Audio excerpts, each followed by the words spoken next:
Hello students, welcome to EPG Pathshala.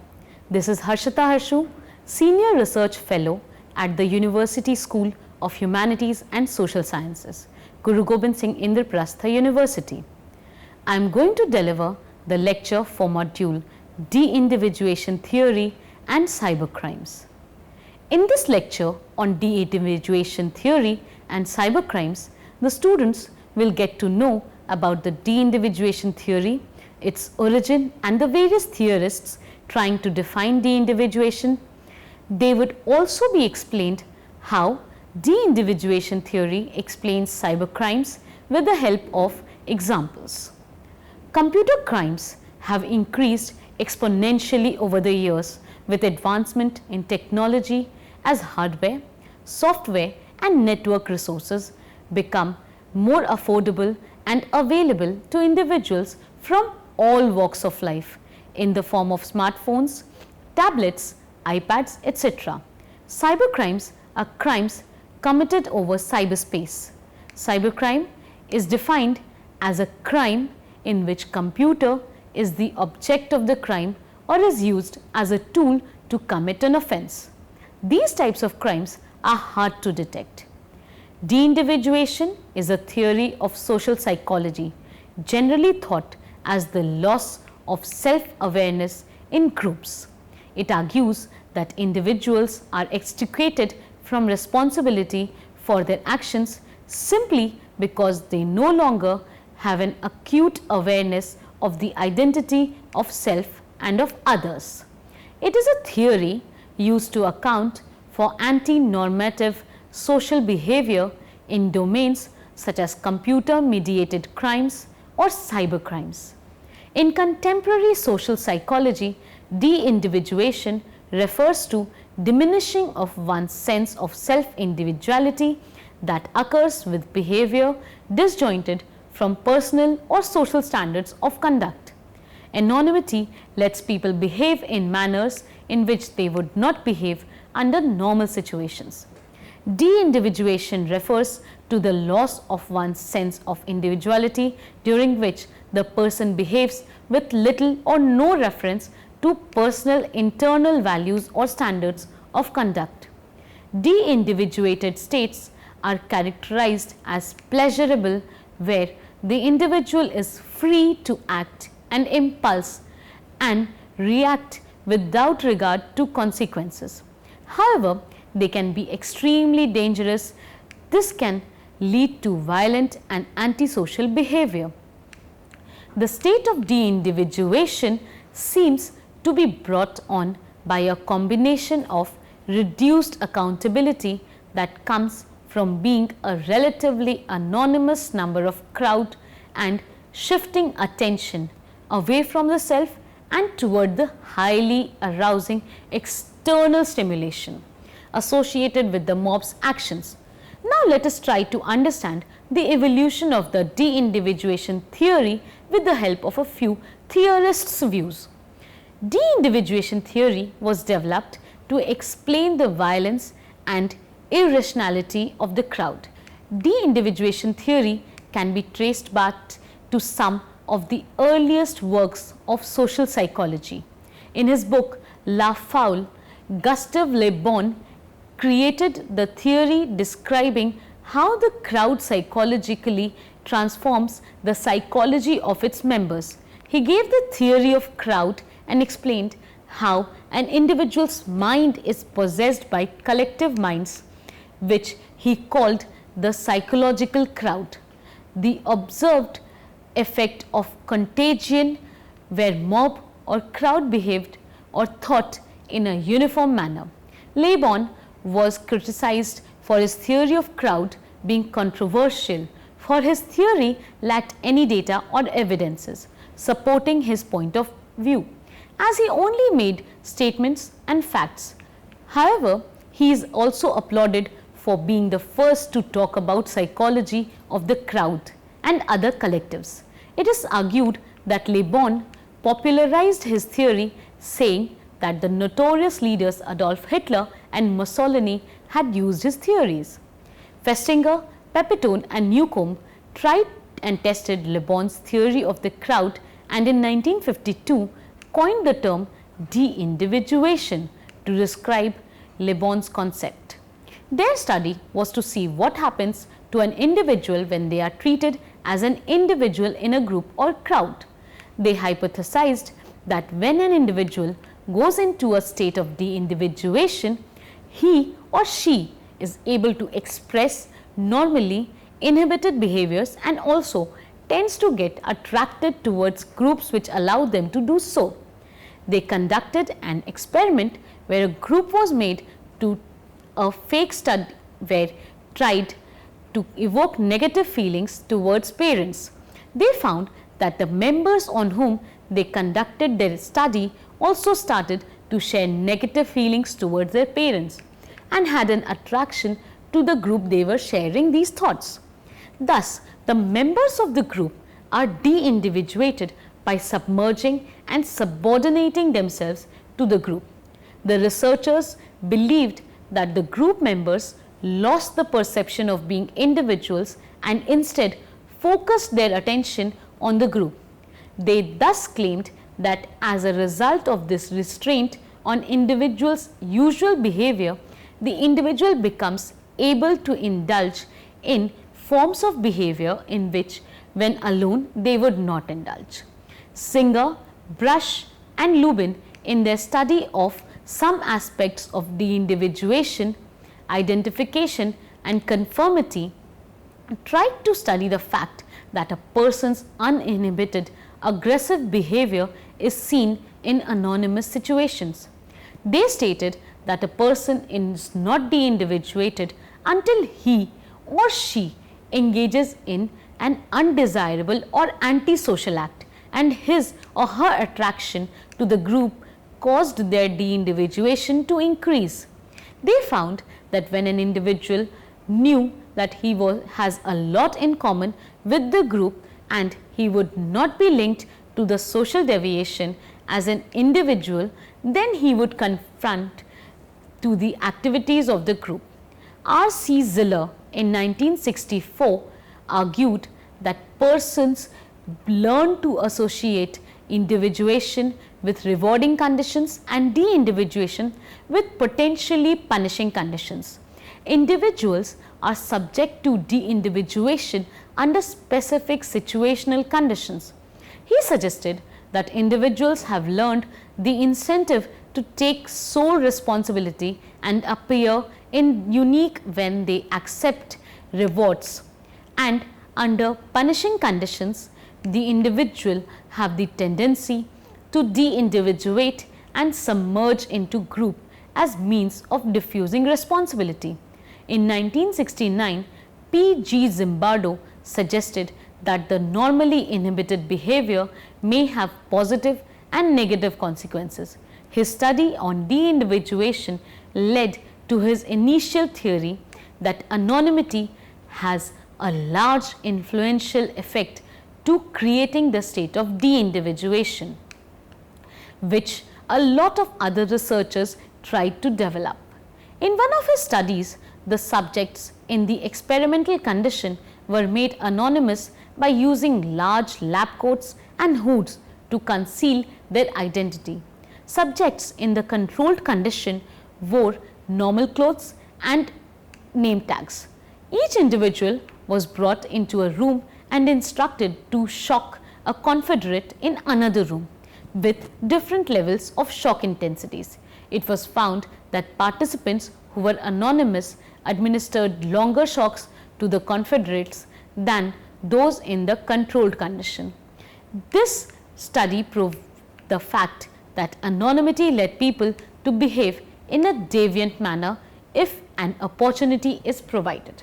He proposed that in addition to focus on group and avoidance of negative evaluation of moral responsibility, there are other factors also responsible for de-individuation. Anonymity, group, size, level of emotional arousal, altered time perspective, novelty or ambiguity of the situation and degree of involvement in the group functioning. These factors results in a loss of self-consciousness which leads to the person becoming unresponsive to external stimuli and also losing cognitive control over motivations and emotions. Thus, the de-individuated person becomes less influenced by positive or negative sanctions from outside the group. Festinger et al. And Zimbardo were consistent in this belief. Zimbardo thought that he will lose the self-awareness towards the society and the sense of self-regulation, where he senses opportunities to carry out anti-society norms, behaviors. According to Zimbardo, de-individuation is the psychological separation from others. It was originally considered a group phenomenon, which individuals, when immersed in a crowd, experienced loss of individuality, leading to decreased self-control.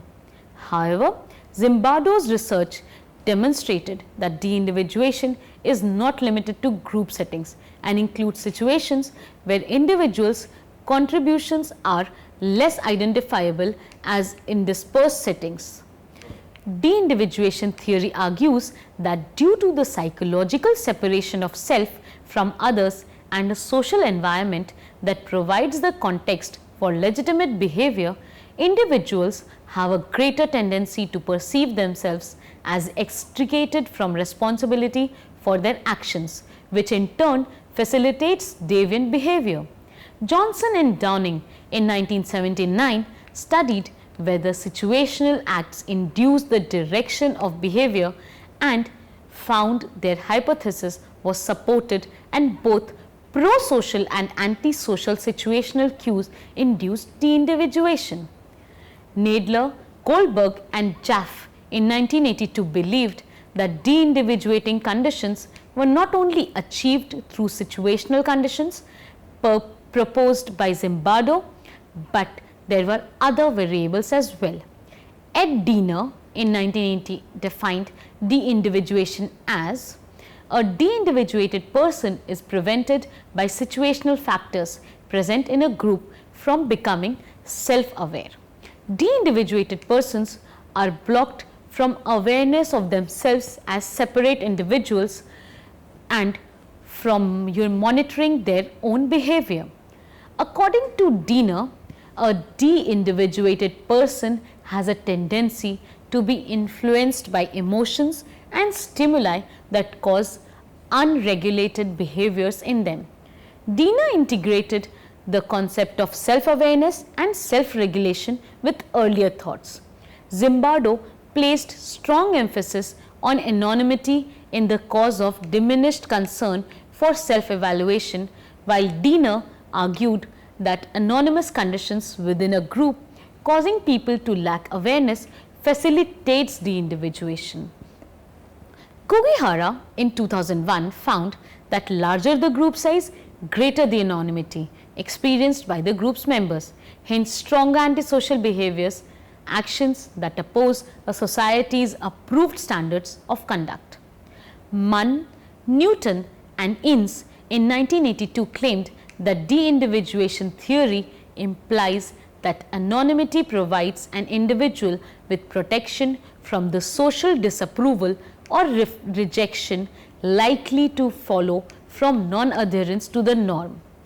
The social identity model of de-individuating effects theory, commonly known as the Said theory, is a reinterpretation of the classic de-individuation theory, which highlights the importance of the situational explicit variables in a social situation. Said was developed by Russell Spears and Martin Lee in 1995. Said is described as an approach that seeks to explain crowd behavior by an individual's conformity to salient local norms. Said focuses on more of the positive rather than negative nature of de-individuation. Said proposes two types of de-individuation effects related to group behavior. First, cognitive or self-categorical effects, which relate to de-individuated effects to situations where others are anonymous or identifiable to the self, and second, strategic effects, which relate to situations where the self is identifiable to others. Based on this approach, if an individual regards the group's norms more than his own and he can identify with the group, then he would behave according to the set norms of the group and also conform his behavior to group norms. Thus, anonymity as a factor of de-individuation theory plays a role in explaining the cause of cybercrimes, where perpetrators have the highest group size of the cyberspace to conceal their identity and remain anonymous and thus show their normally inhibited behaviors.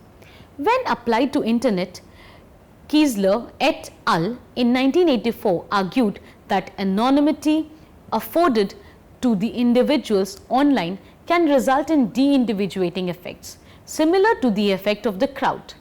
The crowd theory can be used to explain cybercrimes in the way that within cyberspace, a single individual is as lost in a group of other users as any individual in the real world.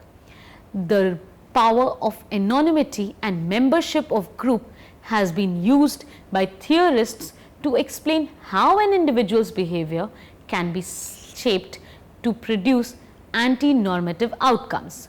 This is so because people are less likely to be individually judged by others and hence more likely to break rules.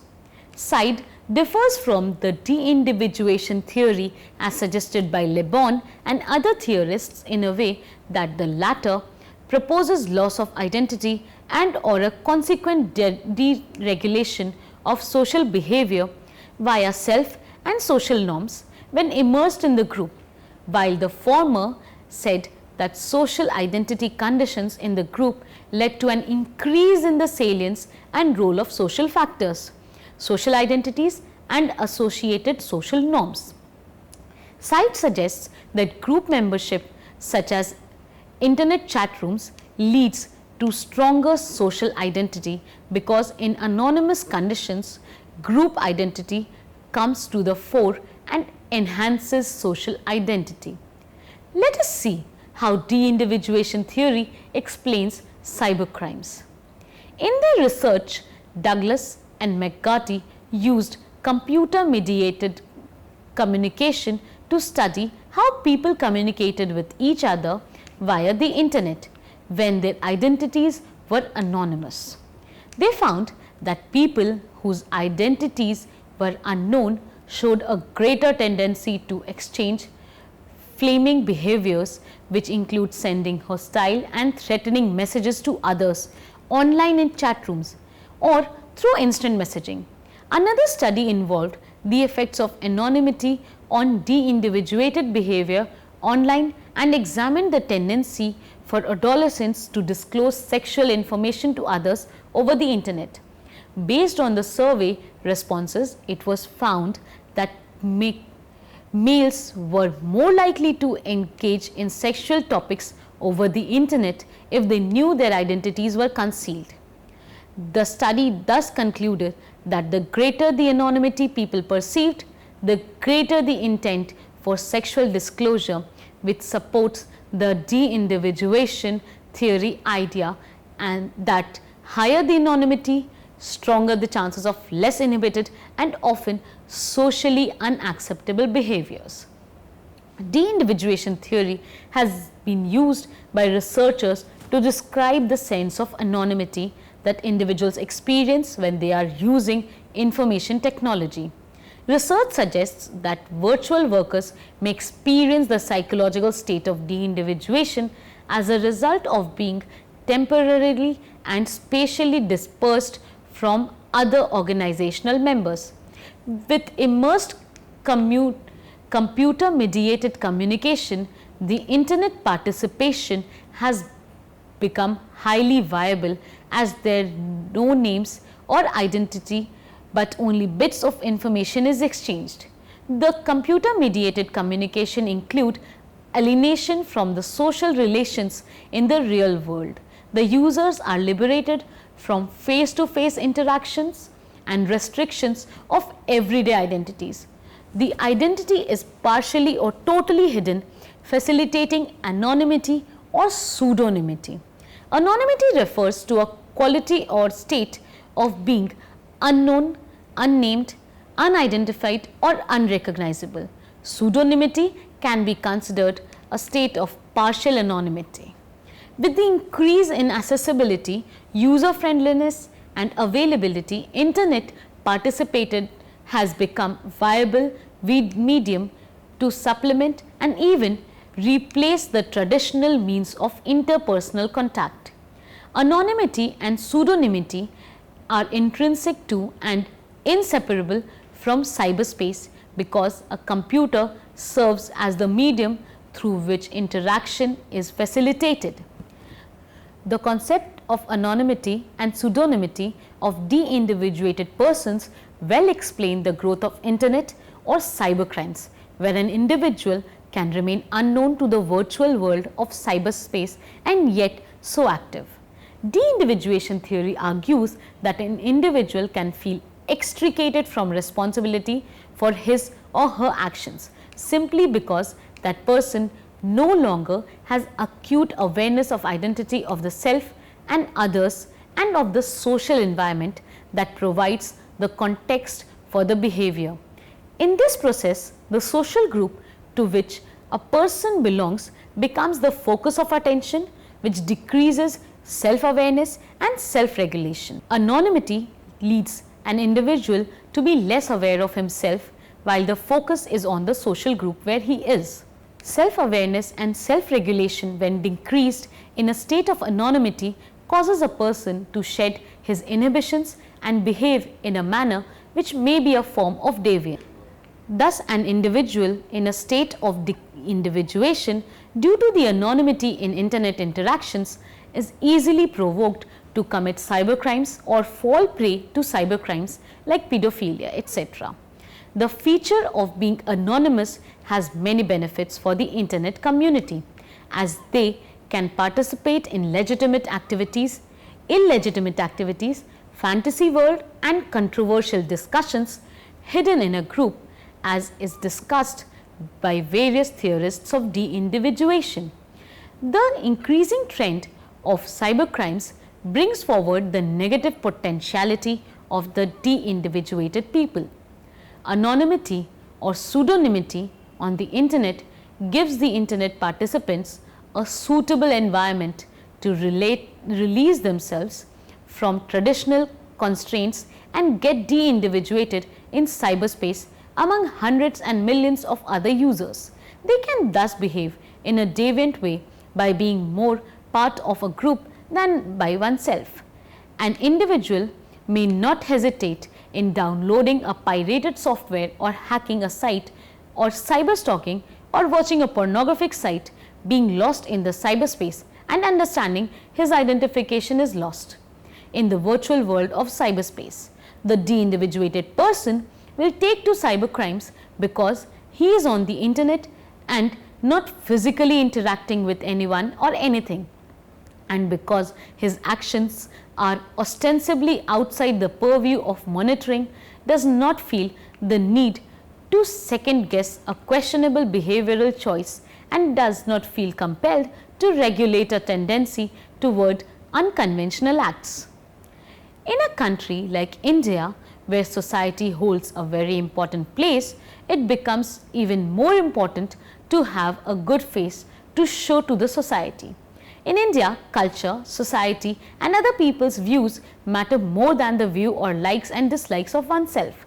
Thus, anonymous situations gives an opportunity to every person to behave in the way they would like to, and for behaving in such a manner, they would neither be socially rejected nor attract any kind of social shame. For example, talking openly about sex or sexual adventures is a strict no for the Indian society. People are ridiculed for the same, but every man and many women too enjoying watching pornography and even using date sites for sex chats, and this is point of no shame since no one knows about it.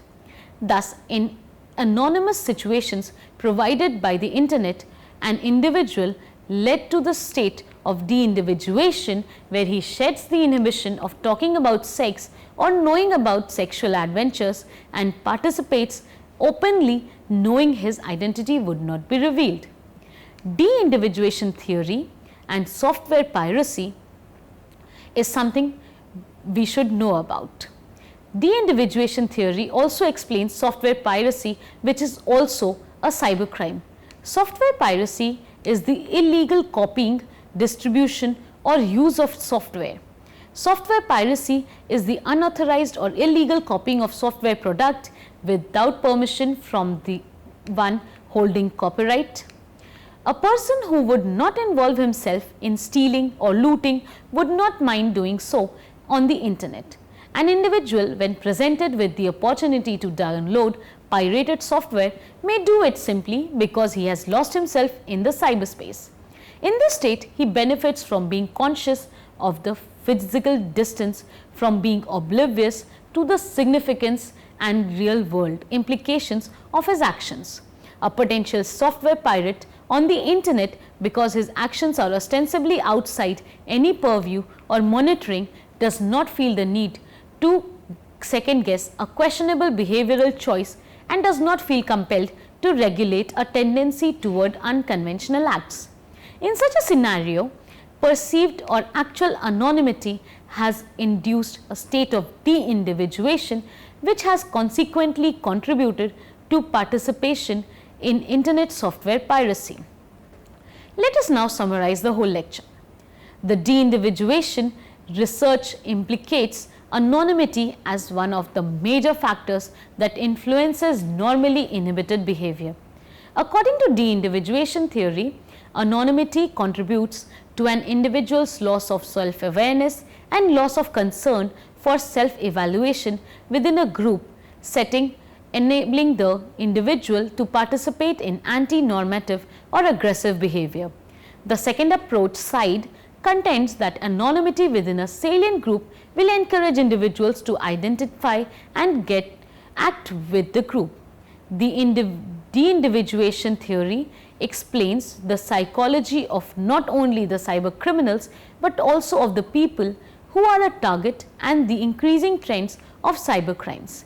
The people who choose to watch pornography or involve in sex acts online are ready to do so because they know that their activities would not be revealed in the real world.